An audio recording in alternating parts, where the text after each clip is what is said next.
Voilà, tozali kokoba sikasikoyo sujet na biso ya mokolo malelo tozali kolobela bongo maematali accueil ya ba migrants na kati ya Engumba Kinshasa, République démocratique du Congo.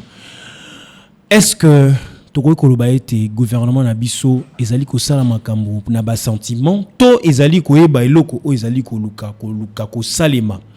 Nini oye poussé gouvernement na biso accepter en tout cas ko accueillir ba migrants et puis to koye ba bongo ko se poser ba question pambate il y a plusieurs sujets o ezali kota la biso na Congo mais kasi tozali koye ba penate ko trouver solution na ngo mais tant tozali ko kende ko luka lisusu makambu ndenge ba yimi susu bazali ko lobeza kwa tozali kende ko luka makambo likola makambo pona ko lobela yango na zena mona mboka grâce Gaël Kaninda azali prophète de ministère mais azali patriote en tout cas. Bayo wazali ko évoluer na société civile. Mbote na yo mwana mboka grâce Gaël. Mbote ndeko Joseph Herbi Tezo le grand journaliste. Matondo mingi en tout cas, merci nengo accepter. Vas-y. Na pesi mbote bisika banso Rosalie na Kinshasa na Congo. Na pesi mbote makasi. En tout cas, merci nengo accepter ko recevoir to ko pesa biso opportunité to yamba yo mokolo malelo. Alors, est-ce que ndenge ni yo ozwelaki nouvelle yoyo yako yamba ba migrants expulsés na États-Unis awa na mboka na biso? Merci beaucoup pour na motuna otoninga indeko Joseph Herbitezo. Ko yamba yango ngai na sepelaki nanote tango na yoki information to nouvelle wana que mboka na biso faki ko yamba ba migrants bazaki expulsés na États-Unis. Tant qu'on a eu qui ont essayé ça qui a été par ceux qui n'ont pas message ou à quoi ça va envoyer liboso koya na bango esika akei na bango eza chaleureté pour population nangai to sepelité na koya na bango a bango ba tutende toza na bango problème mais na accord ou signé mende to eza tellement flou yango esali été accord eza flou tellement flou et que toza na ba détail te esengeli yango moni été akei na bango to sepeli na koya na bango ate batu baza na problème te mais manière na bango ya yeli lokola biso ba imboka to sepeli na yeli na bango awate siko soko tali lelo par exemple mai ozali na ko salima na Congo toza na problème moko ete biso moko na non interne toza na ba sérieux problème ya identification ba congolais na nous poser problème mais siko tant tozali ko mona gouvernement zali ko zwa bongo penchant ya ko accepter loko ene est-ce que ezalité pona ndenge to ko ikoloba ete pour bailler opposition balobi nyonso wana ezali pona ko sepesa Donald Trump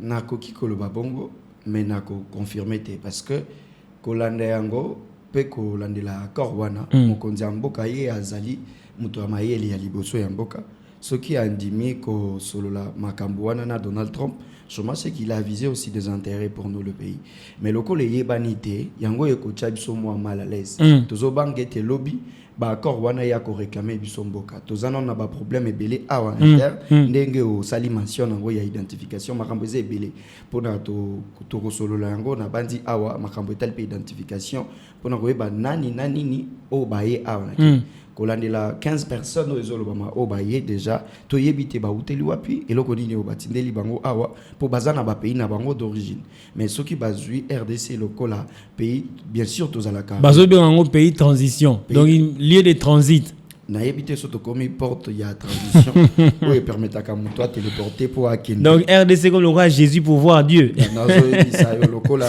ndenge bibeloba que moko ta ko kiko kende na lola sans que ale kananzela ya nzambe bazana ba pays na bango soki esenga ki bongo kozongisa bango na bamboka ko refouler bango na ebite eloko nini ezangaki pona koya mabiso bien sûr RDC tozali réserve ya ba ressources mais ya bateau yo bazala ki ba brigante pour ba ya ko s'abriter a siko problème monsieur Zali est-ce que tant aux homona premier ministre par exemple a sali sortie médiatique akei koloba bazai ko poser motuna je pense que ndeko alidor ko aider biso pona bati la biso extrait wana ya premier ministre ndenge bazali ko poser motuna et la première ministre azali ko betolo ba vérité azali ko beta monoko pasi makasi ndeko na nga yo mona ki réaction na ndenge en tout cas na lingite ko ba propos na ngai soit motema isika azali mais au salam. T'es la vérité parce que na koloba vérité. Aux assir ezaki na koloba vérité.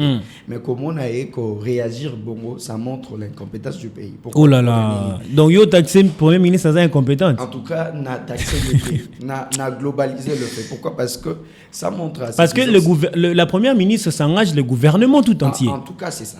Parce qu'une maison, déjà quand vous avez remarqué l'air binôme, je dirais, entre aider le président et la première ministre, vous avez remarqué, c'est un homme et une femme. Ce qui équivaut plutôt na ndakumoko, ça na papa na maman. C'est que décision ava ezoma et c'est accord na bango mibale, donc et c'est qui a papa na maman. Donc information nous savons qui est ndako, maman il faut aller informer. Donc tout le chef de l'État a qui informé que la première ministre a sorti médiatiquement la TV5 mois. Parce que Aza sous-informé, je dirais. Bah tout n'y est question par rapport il y a nationalité to d'origine, il y a bandeko ba yenamboka alobi a yebité. Alobi azali ko ignorer. D'ailleurs et là, il n'y a pas ces alliés, même le journaliste à comprendre que la première ministre ne maîtrise pas ce qu'elle dit. Ça fait très mal ça, parce que nous devons dénoncer ces genres d'actions. Ce qui est l'obéli en côté, mboka na biso to ko banda ko continuer na bakao. Moni mboka o soto ngito diriger en auto dirigeant na courtoisité. Faut que ça bateau bazo mérite. Na lobité kazo mérité. Pour ceux qui a commis on a peut-être elle mérite, mais na makambo et salami et la qui s'y était mboka na biso désordre za makasi pour nini accord ekoki jamais qu'on s'est signé sans que députés nationaux par exemple bazala au courant bango baza au courant parce que ceux qui premier ministre ça n'a pas information fiable est-ce que député bango bakozala na ba information n'indimité parce que vous avez remarqué n'a quoi informer bateau baé à base à Amérique latine les Pérou na Équateur mais c'est là si quand de quoi leader to ezan na extrait wana il y a première ministre au côté la bisongo to mingana nous koyokana nous lolenge kani la première ministre azali vraiment ko beta monoko et sali kitoko. Mais sikasiko yo tant lobby était yo pesi ba nationalité d'ailleurs sur les journalistes azolo ba penza bien 15 migrants a pesi na ba nationalité na bon. Mais comment se fait-il la première ministre qui dit ouvertement en tout cas que je suis pas suffisamment informé na iloko wana siko yo to lo bana nous de grâce to zona nous réaction wana. Pour parler de la RDC, nous accueillons ce soir une invitée exceptionnelle, Judith Suminwa Tuluka, la première ministre du pays, la première femme à occuper cette fonction, à diriger le gouvernement congolais, nommée à la primature depuis le 1er avril 2024, il y a tout juste 2 ans, par le président Félix Tshisekedi. Un entretien exclusif. Bonsoir madame. Bonsoir. Et bienvenue ici au Journal Afrique de TV5 Monde. La toute récente actualité, on en parlait hier, ce sont ces 15 migrants arrivés sur le sol congolais il y a environ 36 heures. Ils ont été expulsés des États-Unis. D'abord, plusieurs questions. Qui sont ces gens? De quelle nationalité parle-t-on? Et puis, pour combien de temps sont-ils là? Bon, ce sont des demandeurs d'asile qui se sont retrouvés aux États-Unis.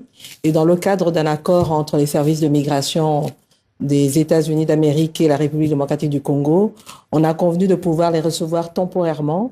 Il s'agit de 3 pays d'Amérique latine et pour l'instant, nous, on collabore avec les États-Unis d'Amérique et notamment l'Organisation internationale des migrations pour pouvoir accueillir ces migrants de manière temporaire, le temps qu'on puisse trouver d'autres alternatives et pouvoir les orienter vers d'autres pays d'accueil. De quelle nationalité parle-t-on?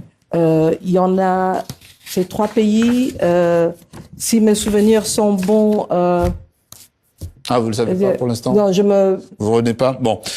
Ils sont là pour combien de temps? Vous avez dit c'est une phase de transition. Une phase de transition. C'est-à-dire, à peu près? On n'a pas encore calculé, mais ils sont pas là pour durer longtemps parce que c'est de manière temporaire le temps qu'on puisse leur trouver d'autres terres d'asile en attendant, donc dans le respect justement du droit humanitaire international. La République démocratique du Congo a accepté de les accueillir. Vous avez parlé de conventions effectivement entre les services d'immigration. Qu'est-ce que le pays, la RDC a obtenu pour les accueillir, même temporairement? Écoutez, c'est un service que nous rendons aux États-Unis d'Amérique qui prennent en charge en fait leur séjour chez nous à travers, comme je l'ai dit, l'Organisation internationale de migration. Ils les prennent en charge, leur logement, leur alimentation, etc. Et donc, voilà, c'est dans ce cadre-là que nous avons accepté de les avoir chez nous. Il pourrait y en avoir d'autres? Oui, dans le cadre de cet accord, il pourrait y en avoir d'autres, mais la convention est de ne pas les avoir indéfiniment. Et est-ce que vous avez déjà effectivement le coup d'après, où allez-vous les envoyer, cas échéant? Non, ça, ce sont des discussions qui sont en cours. Très mal, en tout cas, Yakomona. Koyoka première ministre aliko beta monoko pona marambo ya fallait à maîtriser le cola batonyonso. Bon, tu rappelais déjà numéro nabiso à téléphone hein, 082 29 81 703 082 29 81 703 bokoki ko benga bo pesa ya bino makanisi tozali kolobela accueil ya ba migrants oyo bazali ki expulsé na États-Unis ba yé déjà awa na mboka na biso baza au nombre de 15. On les a premier lot parce qu'il faut que le ministre de la communication et médias bazala qui faut bazala au nombre de au total faut bazala entre 45 selon ba rapport oyo il y a ba clause mais le premier lot au baillé bazala nous 15 et puis ayez bani était bazala ba nationalité telle mais quand bozo ka la première ministre qui vous dit que azali ko maîtriser na ba chiffre était même ba nationalité ya batouanate ndeko grâce tant oyoki loko oyo réaction ya première ministre na komona olengika ni journaliste azali ko pesa ya information et pourtant yécoute azala na mboka na bisoté ça veut dire quoi concrètement et na ebisio awa na utikolo bango ete za kolakisa désordre eza na kati ya gouvernement na biso donc eza na ba accord oyo mokonzi mboka ya zo ko assumer en tant que garant pour mboka soki eza pasi tolelaka kombone tolelaka ya ministre te on a ba effort oyo ya zo sala mais mabe eza ko sala te effort te eza ko informer pe bato oyo zaka na bango population biso toza ko sirité pourquoi parce que tolingi te lobby biso bato tozana no ba jeune lobby tant toko koma na ngoko na biso ko diriger mboka tokota na banyongo oyo toyebeli sous source te yango zo mona na lobaki yango awa ke toza ko sirité mais koyoka ye alobi ya liboso ke aza ko se souvenir te. Ce qui veut dire, ça montre de l'ignorance sur ce qui est en train de se passer. Oh. Et ça fait très mal. Donc, tout le monde, tindenge bayambi ba migrawana, ba homo bazana bazo ignorer makambo belé sur makambo wana. Bango ba konti, bongo biso population. To yebite etani ne bayeli, bato bazali identité na bango. Mais est-ce que na kotala même ba image, est-ce que ba migrant ba ko zala lolenge wana penza? Soko taliba na ba image to monaki. Est-ce que ba migrant ba ko zana na aspect to monaki bandeko wana? En tout cas, ngai nazo kamwa mingi na likambo. On doit connaître la vérité parce que la population désire vraiment de savoir qu'est-ce qui est en train de se passer.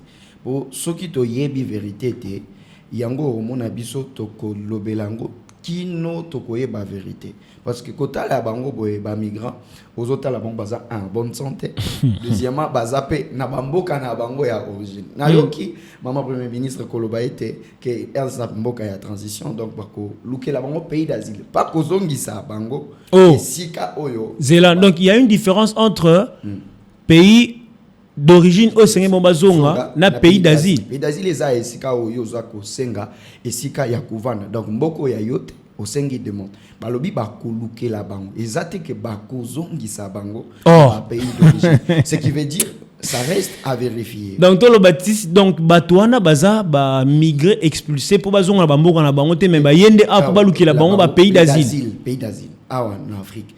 Mais pays au bamoni à transition ils ont des RDC. Boyebi to yebi mboka nde kendaka. Lobi oboko mona bango ba zupe ba mitu ya ba société nyos na ba entreprise. Mboko to zaka déjà na phobie ya mindele awa. Oh là là. Rakali sous na bango te pona nini. Depuis 1885 ba vanda na table ronde yo yebi li solo o bazwa décision ya komi kabula Afrique loko la map. Koyana bango boyebi Afrique kota kao lelo tozana retard ya développement pona nini bango onde baya basala eloko wana yango zomona toza veille na ba migrant o baye et sika nde tozoka bache bango na nsele tokolandela bango tina suka tokoyeba nini baye kosala ozoyoka eloko moko alobi esalinga pasi alobi bayebi te soki bakoumela tote c'est que accord nyonso ezalaka na ba information na ba information wana donc tout le baba document o ezali eza signé puis de deux parties ngonga o bayeli na ngongo il faut ba kende parce que awa bazana esikate awa en vrai bazana esikate po na lolengo balingi kokotela mboka biso to sepeli na ngote po accord eza tellement flou yebite soki balingi baya na mboka na biso kovanda bayebi ba processus ya kolandela baluki ambassade basengi visa baeto pesi bango visa baeko. Est-ce que na Congo peut mutaro senga peu visa pour na Congo? Mais bien sûr, on a des ambassades partout même, je dirais. Mais il y a aussi un problème au Ezali, il y a Matali. Na Congo déjà awa, tous un problème il y a exode rural en interne. Oui. Ezala bande ko na biso bazana paka juma. O lelo bazangi même esika ya kovanda. Pas si mingi papa. Siko tant ozali kotala bandeko o nanuku bazana paka juma bazana esika ya kovanda te. Kondima ko accepter ko ya ko accepter ko mema ya biso bandeko o ya baza soki ba demandeur d'asile.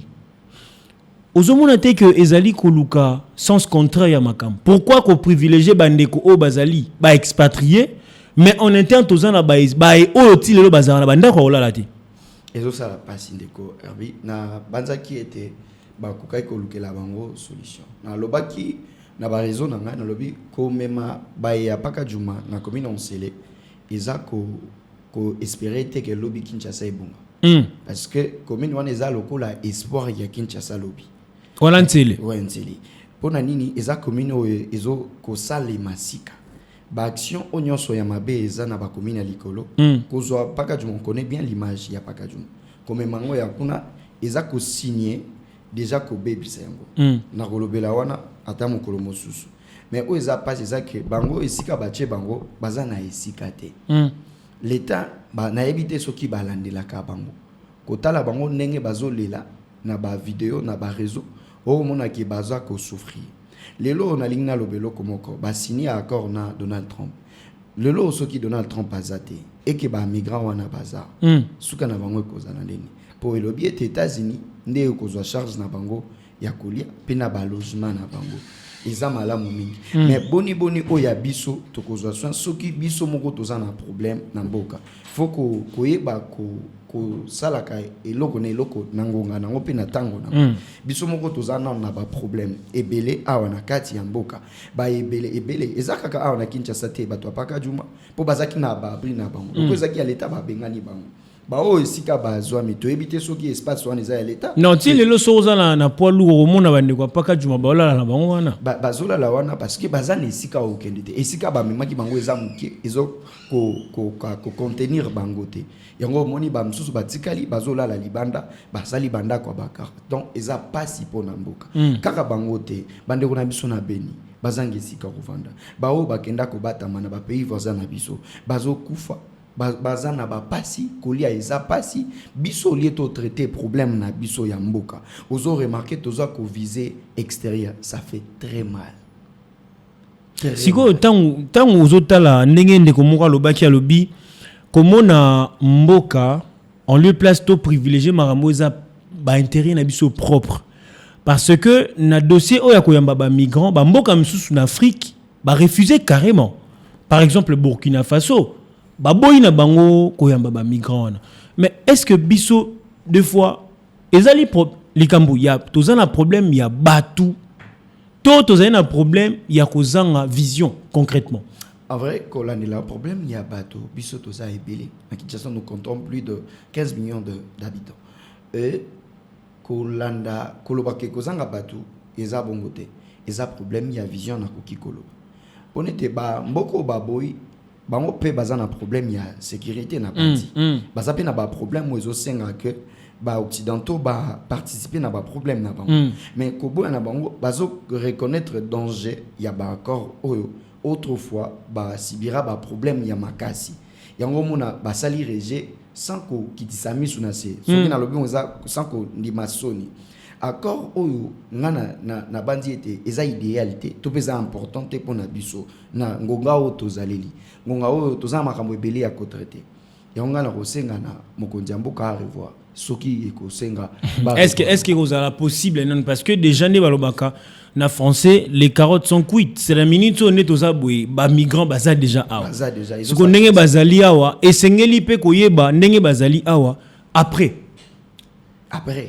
kozana bango yango ezo sala passe pour na premier ministre azoloba ke ye ayebi ngonga oyo te bango bakosala souci na biso eza ya koyeba bon tondimi accord le loso qui faut tondimi accord baza déjà awa mais bakosala mbula boni poso boni mikolo boni awa na kati ya mboka pe soki koya na bango awa ba bénéfice na biso ezani intérêt na biso ezani ya kosigner accord kasi balobi gouvernement na biso azwi mbongo euti na États-Unis pour na kozwa soin ya batwana tout ça donc kozwa soin ya batwana intérêt na biso kati nango ezani o population alinga oyeba parce que accord nyonso auto signaka ata na libala moto na moto akana intérêt na ye ayebi kende na lingi ndeko yo nde na bali ndeko yo akubotelanga bana malamu sikoyo ya biso eza nini.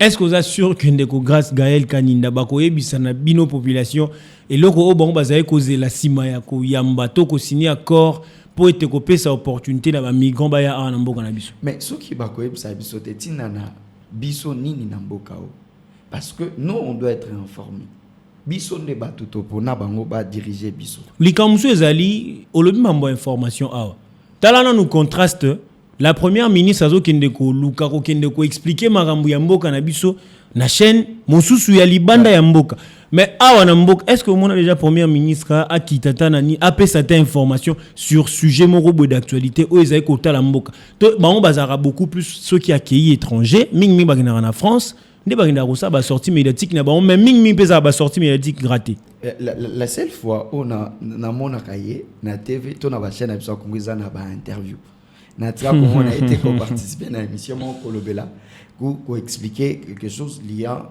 le pays pour nanini ça fait aussi un moment que elle est devenue muette ses actions toujours kango li sous-souté na yebité problème ezanini ko landela epé ko expliquer sortie médiatique qu'on les a échoué pourquoi ce que tani na ba gestionnaire elle était tellement très mal à l'aise na yebité soki bazaka na bato ba géraka ba communication na bango pona ko la kisaka bango lo lengeni ba kuki ko se présenter devant télé ko landela ba gestionnaire ye ezola kisa été déjà mboka eza na bato ya malamu te. Oh, ndeko grâce 082 29 81 703 082 29 81 703 bokoki pe ko benga biso bo pesa ya bino makanisi tozali kolobela lelo Maïmatali accueil ya ba migrants o déjà ba ye na kati ya mboka na biso baza au nombre de 15 sikasiko nini ko salema après. Est-ce que le gouvernement a besoin de opportunité à kolandela bango lo lenge longo bani et puis tozali ko se poser question musu sezali ba migrants ngo soko taliban est-ce que bazali penza ba migrants ya solo to il y a de dessous des cartes o ezana se ezali ko bombama boko ko benga biso ndenge na rappeler numéro na biso na 082 29 81 703 082 29 81 703 Mwana mboka grâce tozongiselio maloba.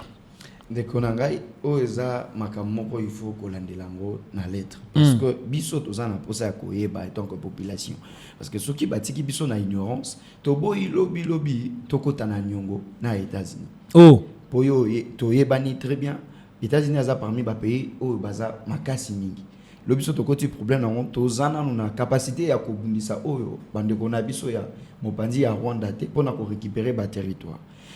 Mabele na biso eza mabele tokoki ko céder yango lisusu te et pas ya bato yo bazali ya mboka te yango ngai nazwa koloba ete pe na kosenga ete bala kisabiso en vrai soki bato wana baza vraiment expulsé ya solo document ekola kisa pe boni bango bakosala tango nini oyo bango bakosala na mboka tozwana nous appelle côté libiso. Allô bonjour.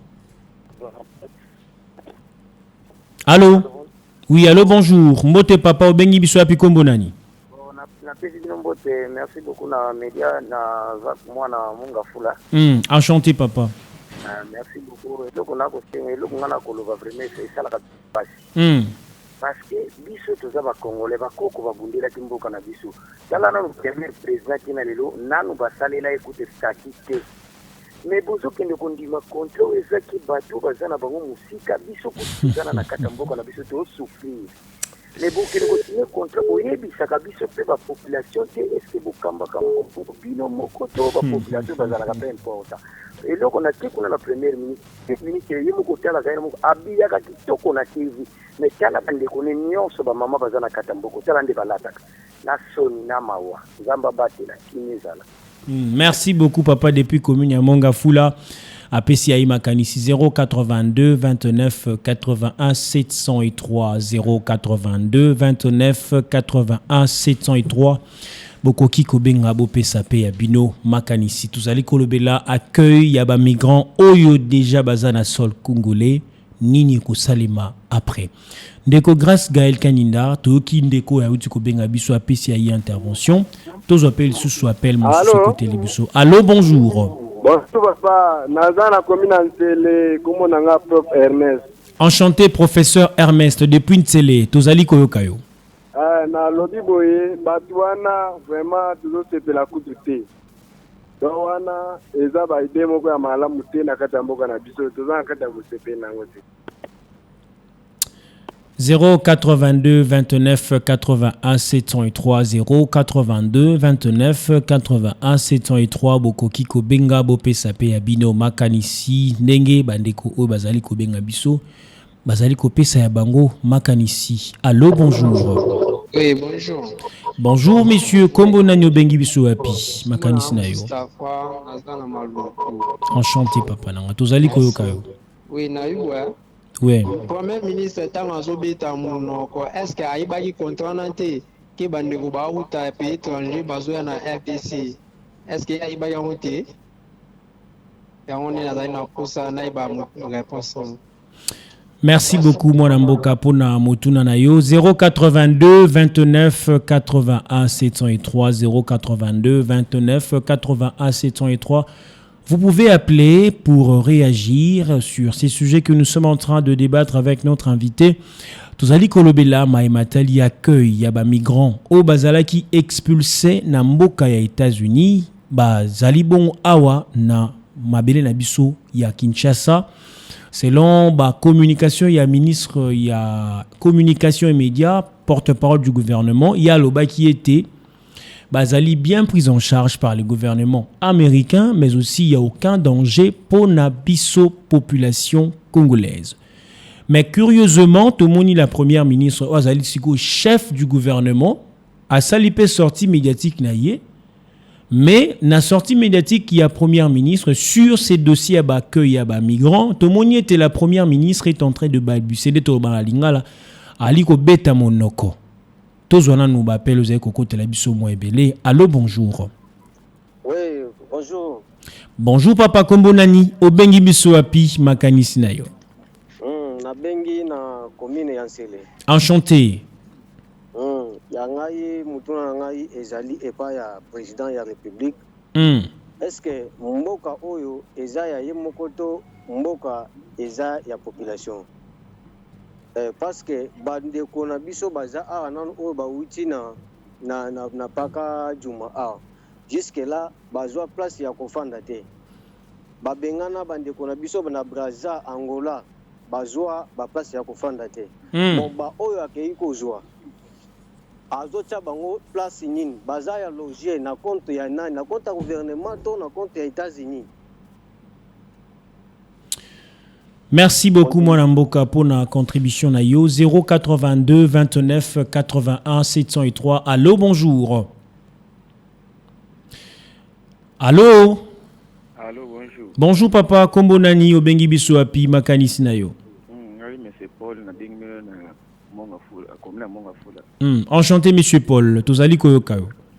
Na lobara kozamboka ebité elo oni ne sala ba bongo qui m'a eu les belé ya on me ça comme ça va on buzoba to nini na parce que awa tozalaki nano na ba mobulu to moni ba mobulu ba maramo ba sali ba na biso na niveau ya mboka museko na niveau ya komana ko ba wana susu ba ute belé ya ite zona to yeba ba ngosanse ba yeba nte elo oni ba yo sana kata mboka na biso lelo oyo na ndenge na uto yoka chef na ndenge to luba na media kuna ke bazo pesa ba idée na bango ke bazo lela mais lelo oyo eza makama ko lela mais peut-être lobby ya comme baba le biso so ba mantaka na kata mboka na biso en tout cas message do esa biso pasi makasi donc ba konti ba luka solution.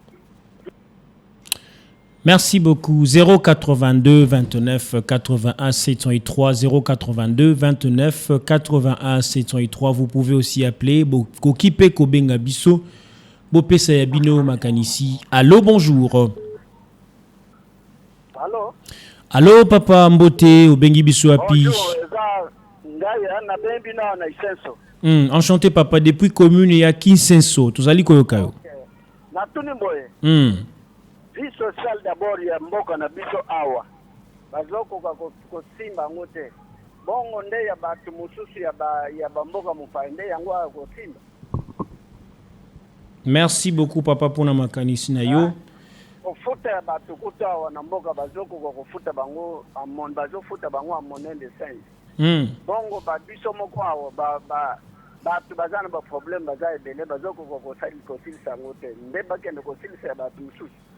Donc en Bible lobby vraiment boti asunga kananu ndaku na ye moko après oke ko sunga ndaku ya mutu mususu ya yo moko ko kite bongo ya batu mususu ndio oke osunga vrai religion yango wana ko kamba ya malamu na mboka yango wana. Merci beaucoup papa pour na makanisi na yo. 082 29 81 703 082 29 81 703. Allô, bonjour.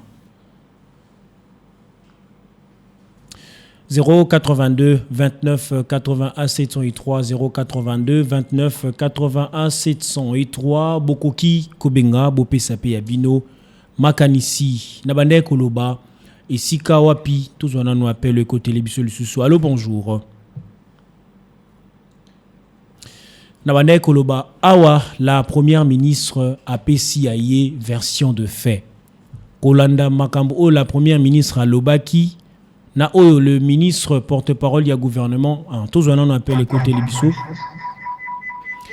Allô, bonjour.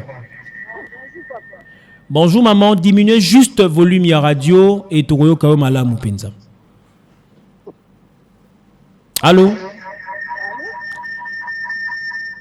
Mbote maman, diminuez volume ya radio. Poto Kao Malamu. Allô? Bonjour. Bonjour maman. Ah, boni papa. Malamu papa nangai. Ngata lenga na participer comme la Sandra.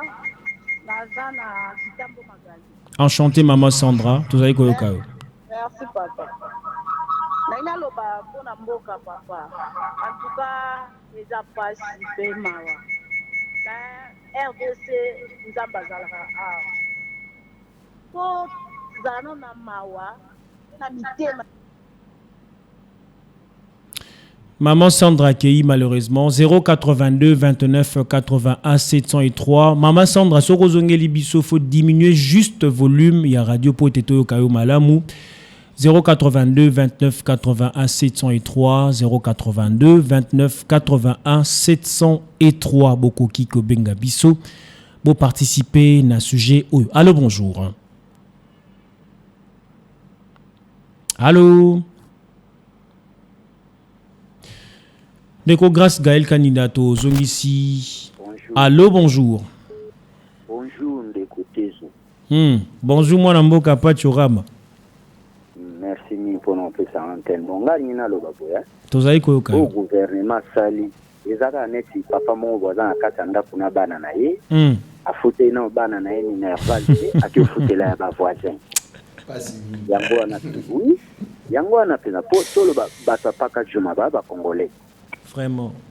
Depuis babengani bango ezuna atari na nete est-ce que si bazui la place photo ya mbabatwana au mona pe batwana bazo vendre la place moko ya bien et puis baza bien sécurisé na ba escorte et aussi longtemps biso mona boka insécurité za makasi oui bien ngo biso nyo ya misa tuno lo ba ndeko wana pe ba ye na faux moment na moment où le Congolais a lali azoronfler miso eza ya kotala tolalisa su miso te. Vraiment. Donc ndenge quoi za plateau azoloba kala te bandolandela bango, il faut balandela bango. Faut tout le monde appelle mboka na biso mona Congo dans étranger yi aye kotingama wati aye komela biso Congolais ki mukolo akomo sakanse na bana ka isala masu. Merci beaucoup. Merci beaucoup, Noko Pachorama, Pona Makanis Nayo, 082 29 81 703. Allô, bonjour. Bonjour, papa. Bonjour. Bonjour, papa, Tozali Koyokayo. Allô. Allô, bonjour, papa, Izali Radio Libéral, Tozali Koyokayo. Porotoni. Porotoni, Tozali Koyokayo, Poro, Makanis Nayo. Ah, papa, Fisto Mayemba. Et le reste, c'est moment bien, émission Salaga, et Moro, bien, on s'arrête sur Chiga. Au Salaga, émission Moko, ceux qui balanent, on est à Haïti, Makas. Oui, ceux qui papa, à ce moment, Sara Moko Boye, Ndako Zakansala, Zakansala, mais je vois un Zumbo, à Sombi, des Nissa qui a l'os. Oui, bien, Ndako Zakansala, mais ce que ça est là, on a ici, et soit rendez-nous. Donc, tout le monde a été né de la Coupe du Monde, nous donc, n'avez donc un angle, c'est payé. Merci beaucoup, mon Mboka. 082 29 81 703, 082 29 81 703. Bokoki Kobenga Bope Sayabino Makanisi na Maitoza Kolobela Mokolo Malelo. Allô, bonjour. Allô. Bonjour. Allô, papa. Kombo na nyobengi biso wapi? Kombo na nga Hérité Kazama, toza nazolanda bino à partir à Mumbele, commune à Liberté. Enchanté, papa. Merci vraiment, papa. Je sais pas pour na émission yo sala. Est-ce que magambo boloba bakonza mboka balanda bino? Allô. Tozali koyokayo. Vraiment parti à trahir le Congo. Je sais pas là tant que moi na mboka mais magambo asaleli biso lingité to sepeli te mboka ningani na minicho. Wana za trahison. Sala ba Rwandais bayakawa comme ba réfugiés à l'époque. Ba tutsi. Lelo bango ne ba telemeli biso te ba 082 29 81 703 082 29 81 703 tous à 3 appels et puis Tokozong Samaloba pa il a invité Nabiso. Allô, bonjour. Enchanté messieurs, tous allez koyoka.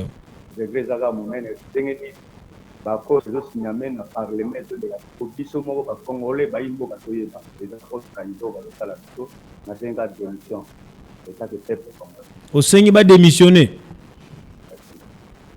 082 29 81 703 082 29 81 703 Bokoki Kobenga Bope Sabino Makanisi. Allô, bonjour. Oui, allô.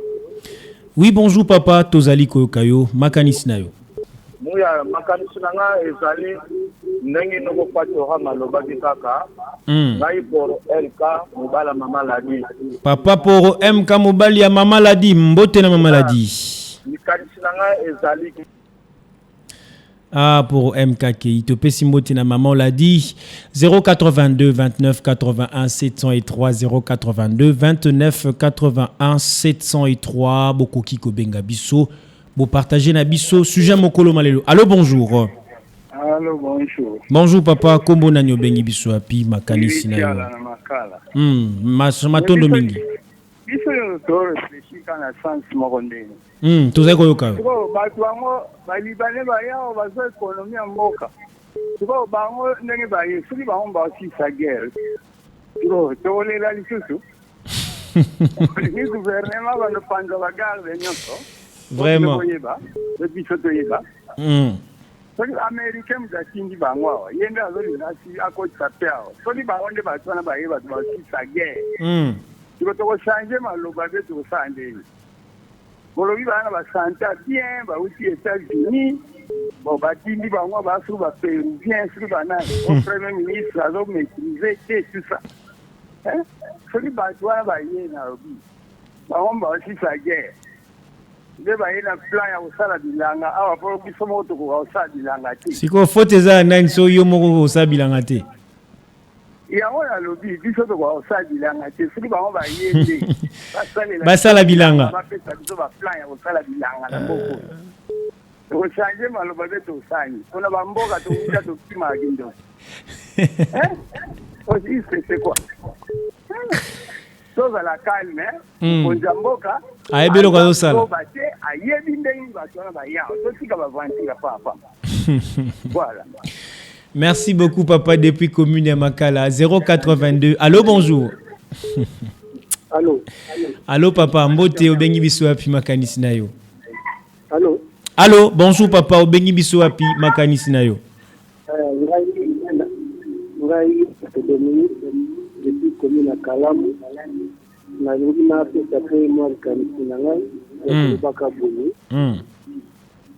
Na bandeko oyo basala relation internationale soko oyo bapays ya tiers monde nete soki mone ezalaka kaka ne bapays oyo bapays développé ntango tonégoziaka na bapays wana mosusu tozalaka mposo ya génie ebike baimposaka biso kaka mpona guerre papa mokonzi ake kuta baaméricain mpona échange ya numéré na dunia misango baamérike bakati makanisi wana bango mpe bazalaki na makambo etingeli impose bacongolais contrat wana baintérêt baamérike mpe eza koleka ebele mpe baintérêt bacongolais donc pour dire que ntango baamérike bandimaki kolabore na biso bango mpe baza na moko ya makambo na bango esengeli balukela solution epa na biso moko ya basolution bango bakomi minonde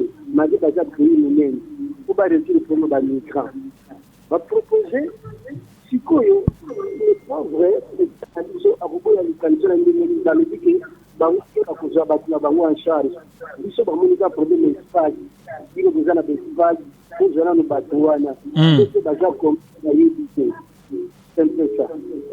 Merci beaucoup papa pour na makanisi na yo to ko profiter pe pour na kopesa mbote na mwana mboka Gédéon Mbengu depuis commune Yansele. Allô bonjour.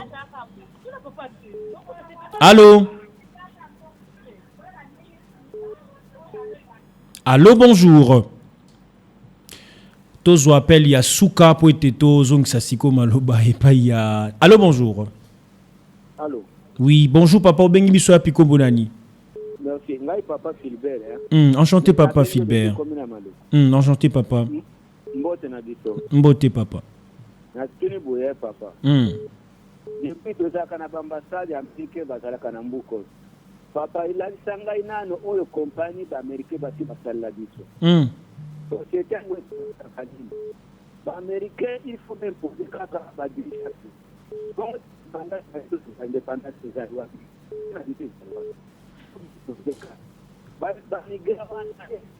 Na age mi ana ba aya mama na na ba ndenge ba penyo to ba imposer kaka président na président ngai to ki aboyi alors ye maya za tout choix de mandat exact ngwana ba imposer. Merci beaucoup papa. Merci beaucoup en tout cas leader Torosuka wana pour na appel parce que totika na 5 minutes pour être totiki la siko yondeko grâce Gaël Kaninda asa la penda conclusion contour ya ba réaction ba ndeko nyonso balandi biso o ba bengi bozala qui vraiment ebele matondo mingi. Alors torope sa pena ba yo azai kolanda biso on andela ya streaming to na banda ko na bango par exemple tozali na mwana mboka Gédéon ozali kolanda biso en tout cas mwana mboka Gédéon Mbengu ozali kolanda biso depuis commune Yansele to pesio mbote mingi esika ozali mwana mboka Gédéon Mbengu depuis commune Yansele mbote na yo penza to pesi mbote na bande kunyonso Yansele oyo babengi biso ebele penza mokolo malelo mwana mboka Gédéon Mbengu mbote na yo esika ezwami yo. Alors tokozonga siko pa mwana mboka grâce Gaël Kaninda oyo ki bande ko balobi ebele bamisusu balobi ezali imposition ya ba pays ya tiers monde vers biso bamisusu balobi tozala indépendante totalement bamisusu balobi soki eza boye en tout cas gouvernement batika ba démissionner ba misusu balobi ezali trahison pour na mboka ba misusu balobi kutu soki kutu déjà na mboka papa zo koka kozwa soin ya guerre ya mboka na eta zoki ne koluka makambo misusu kwa makambo misusu ezali en tout cas eloko mo ya soni ba misusu balobi ba consulter ba élu ya peuple te avant bazwa décision wana mwana mboka grâce tango kosa la conclusion ya makambo nyonso wana.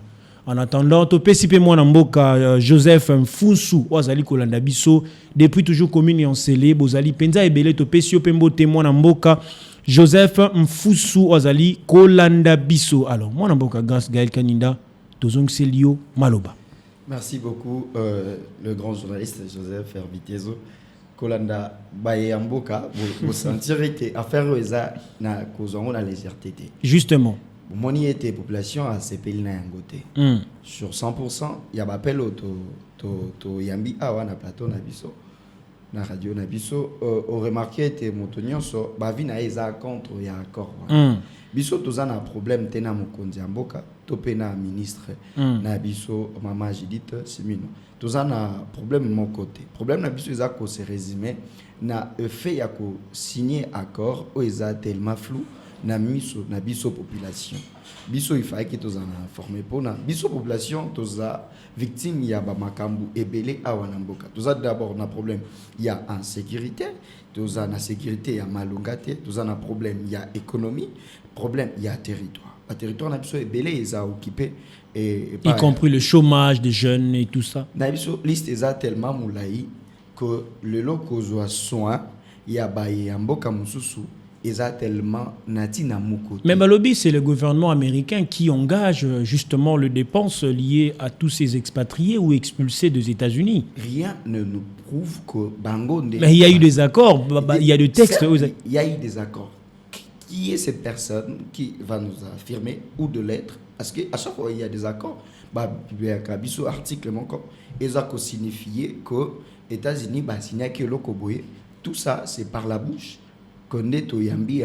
Ndeko wa utuko benga lobi bon soki ba epono ba si sa guerre na mboka na biso. Cela veut dire qu'il y a de non-dit, du dit au ba ko exposé bo était sur la toile. Na bandi était akoki ko zana na moi raison mon qui. Moi raison mon qui. Moi raison mon qui. Na kati boko ko si sa guerre te boko luka ba expatrié mais boko si déjà peuple ne quoi leader tant bo lobi était ba expulsé ba juste pour un transit et après bo surtout qu'il y a un moment ba on va si guerre mais qu'est-ce que ça veut dire?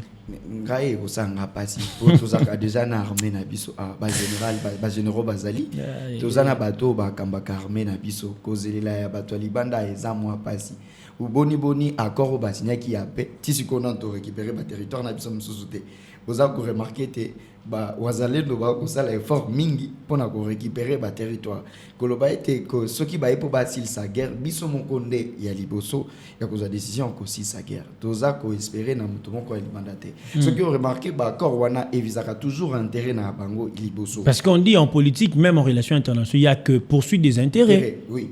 Donc nde to tanga atana kelasi ba etso ko tozaka na ba ningate na ba enemité biso nyonso tozaka na intérêt pour ko remarquer accord wana soki États-Unis a signé on sait que ba intérêt na bango eza makasi intérêt na bango eza makasi yango moni ba bandimi pe ko sa accord na biso soko moni mokonzi mboka kondima eloko wana biso ete to lobby yango uta e bandeli ya émission na biso ko mokonzi mboka za maile mingi tellement qui a signé accord moko ko créer les biso préjudice de lobby mais population lingi ko ba été accord wana et comment clair motonyo soza na information claire na parce que na rota la koto ba réaction il y a ba ministre voire la première ministre qui engage le gouvernement qui est d'ailleurs la chef du gouvernement koyoka eko loba ezali ko tinda penza ko pelisa moto esika moto ezali te pona bande ko yi politique opposition ba romona ngo en tout cas tozaki na raison na biso na yebisi yo ngai naza opposante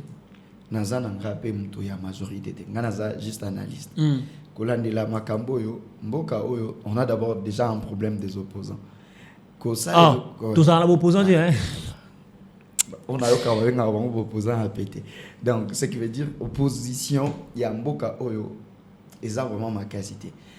ceux qui sont dans l'opposition locale, ndenge IDPS les qui kala na ROyo. Bon IDPS alelo ozoro.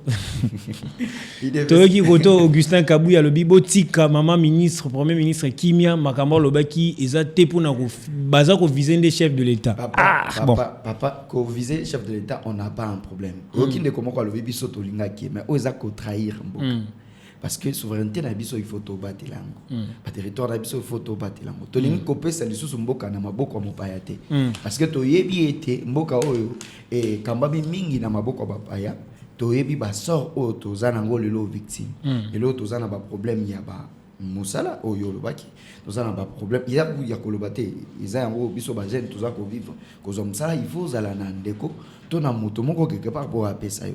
Donc on trouver musala iza pasi kozo salaire ya malonga o komona jeune assez débris iza pasi mais biso wana mbangu kokende kozo problème o ya batu comme mango na mboka biso to sepela ngote parce que ce qui eza na banon dit na accord wana ba na ko pesa biso ba indice et donc population biso ba e auto votaka bango pour na koyeba lolenge nini ya kozala na batu wana parce que Matondo mingi ndeko grâce Gaël Kaninda. Je pense qu'il est 10h en tout cas. Tokoyi Kosukisa Obe Wana Topesio Matondo mingi en tout cas.